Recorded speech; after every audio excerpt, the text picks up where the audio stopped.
Hi everyone, Comic Book Reviewer here. This time reviewing on Superman 1978 film review. Now, as you know, Superman 1978, or as it is known as Superman the movie, is a 1978 superhero film, as well as being Richard Donner's first attempt on doing a Superman movie, as well as being the first installment in the Richard Donner Superman film series. Now, I think we all know what the Superman film was. It was the film that kind of kickstarted the whole superhero genre and kind of starting the new age of superhero movies. And yeah, you would see reference to the film Superman done by Very Odd Parents, Bobby's World, as well as Teen Titans Go and so on.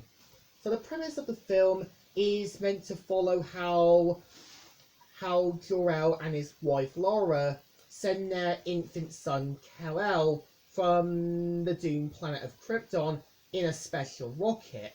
We kind of see how Kal-El's ship lands in Smallville, where he's taken in by a kindly couple, Jonathan and Martha Kent.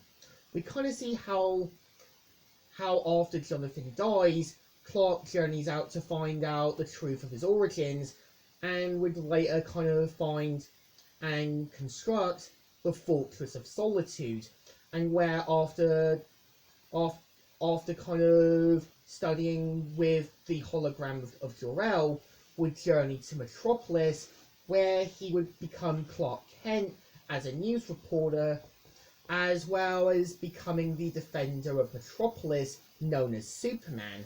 And I think the film, in my opinion, is definitely building up to what Superman is going to be. Because, one, the point of Jonathan and Martha Kent were always meant to help Clark be the better person. And I think what makes Jonathan Kent's words work is you can tell he was sent to Earth for a reason, and it wasn't to score touchdowns. I think what Man of Steel got right at was showing how Jonathan wanted to wait until the world was ready for Clark, and just wanted to wait for the right time.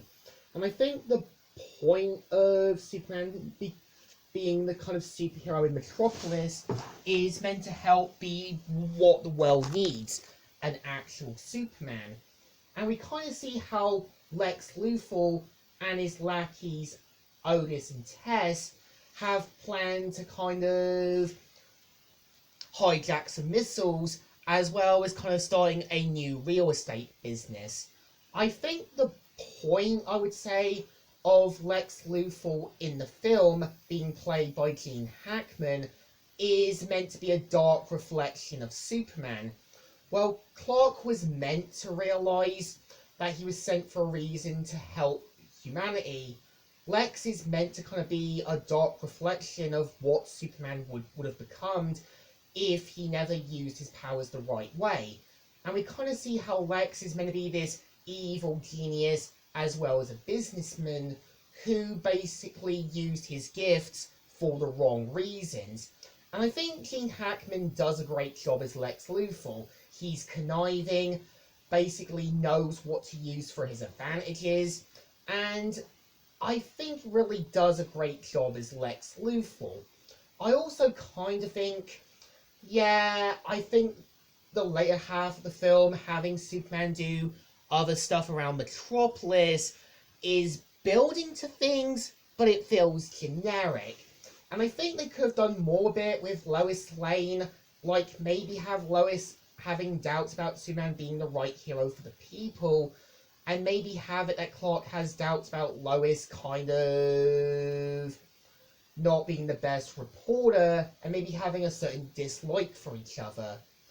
I think it would have worked, but that's just how I would have seen it.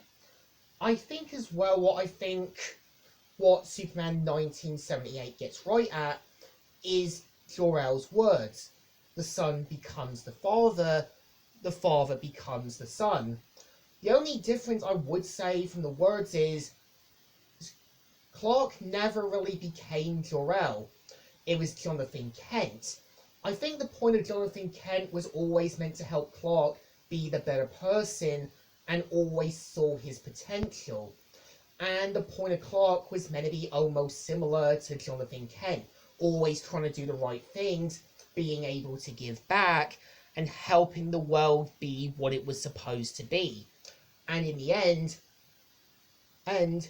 Jonathan became Clark, and Clark became Jonathan. And that's how I now see the words now. And I think them building up to the second film with General Zod and his henchmen does work, because as soon as Lex Luthor's defeated, we all know General Zod will eventually become the next villain in the second Superman film. And I know with the whole Richard Donner cut was meant to show what I think Richard Donner wanted to do for General Zod, and I think what Man of Steel got right at is making General Zod a dark reflection of Jor-El, as Jor-El was always meant to be a peacekeeper, while Zod was meant to be a bloodthirsty tyrant. I think to me is that, yeah, Superman 1978 still works as a good Superman movie. It knows what it's trying to be. It knows the message it is trying to tell. That basically, in the end, you become the person who cares about you, and you become the symbol to help humanity become the better thing. So I think this film definitely deserves a thumbs up. Still good, and still alright. So, Comic Reviewer here, signing out.